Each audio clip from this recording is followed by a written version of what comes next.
out, Havana.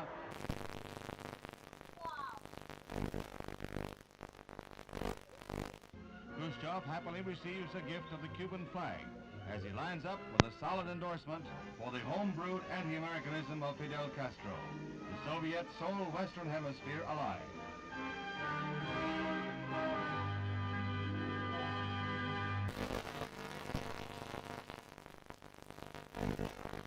As he arrives back in Washington, the president hears more bad news. China has just invaded India. Is this part of a two-pronged communist assault?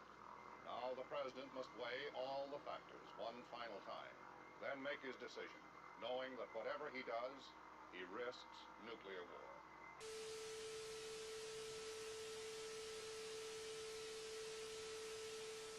Meanwhile, the United States continues to reinforce its Cuban base at Guantanamo Bay, the naval depot that Castro wants the U.S. to give up. These Marines have been assigned the job of protecting the base against any Cuban threats that might arise during the present crisis. Mr. President, I am submitting today a resolution to the Security Council designed to find a way out of this calamitous situation. This resolution calls, as an interim measure under Article 40 of the Charter, for the immediate dismantling and withdrawal from Cuba of all missile and other offensive weapons. The inauguration of Abraham Lincoln as the 16th President of the United States is reenacted in the nation's capital 100 years after the event. There's a crowd larger than the original President this day, double the 10,000 of 1861. And the bright balmy day is in marked contrast to the gloomy overcast of a century ago. Scenes familiar from history books and movies come to life at the Capitol as Mr. Lincoln arrives. He is portrayed. The following is the letter which has just been dispatched from the President to Chairman Khrushchev. I think that you and I, with our heavy responsibilities for the maintenance of peace, were aware that developments were approaching a point where events could have become unmanageable. So I welcome this message and consider it an important contribution to peace. It urgently recommends that the United States and the Soviet Union confer promptly on measures to remove the existing threat to the security of the Western Hemisphere and the peace of the world, and to report thereon to the Security Council. Earlier today, Secretary of Defense Robert McNamara announced that yesterday's photographic surveillance of Cuba indicated that the bases were being dismantled.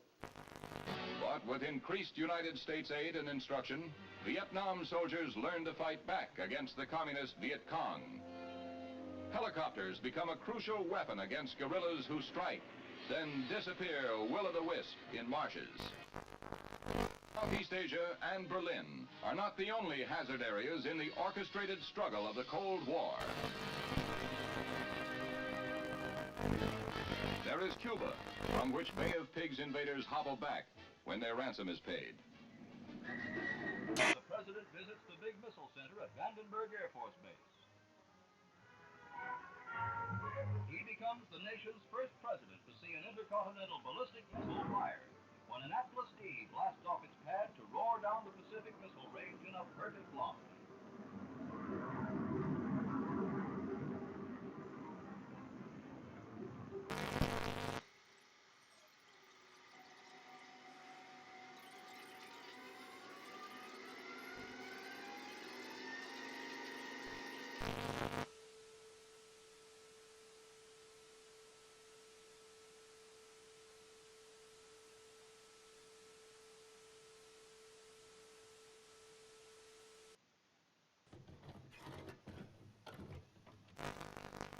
The French army has seized Algeria in its revolt against de Gaulle. More on that later.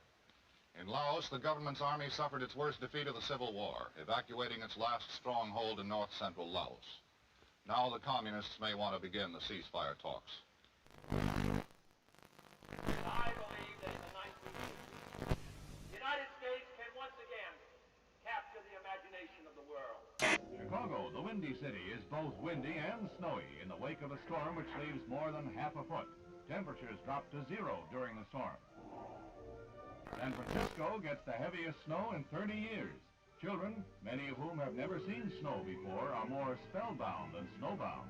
But they soon learn what to do with the stuff.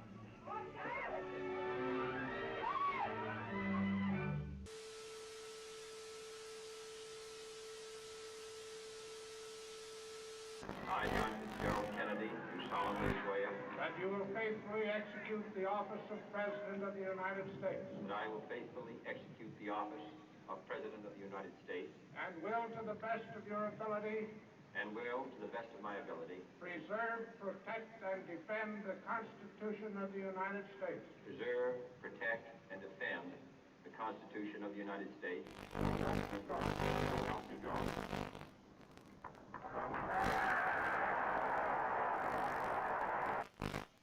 And so, my fellow Americans, ask not what your country can do for you, ask what you can do for your country.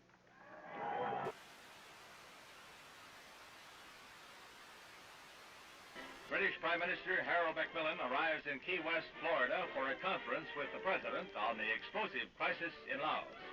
They jointly declare determination to prevent the Southeast Asian kingdom from being taken over by communist-supported rebels.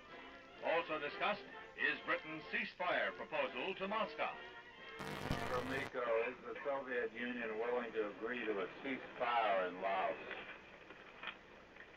We touched in conversation this subject. I have nothing to say publicly at this moment. The look for 61 will recall the Jazz Age, and where Paris leads, the rest of the fashion world is likely to follow. Here was a new symbol of communist ruthlessness. Overnight, East Berlin became a concentration camp, sealing in the inhabitants of that sector. Barbed wire and cement were the answers to the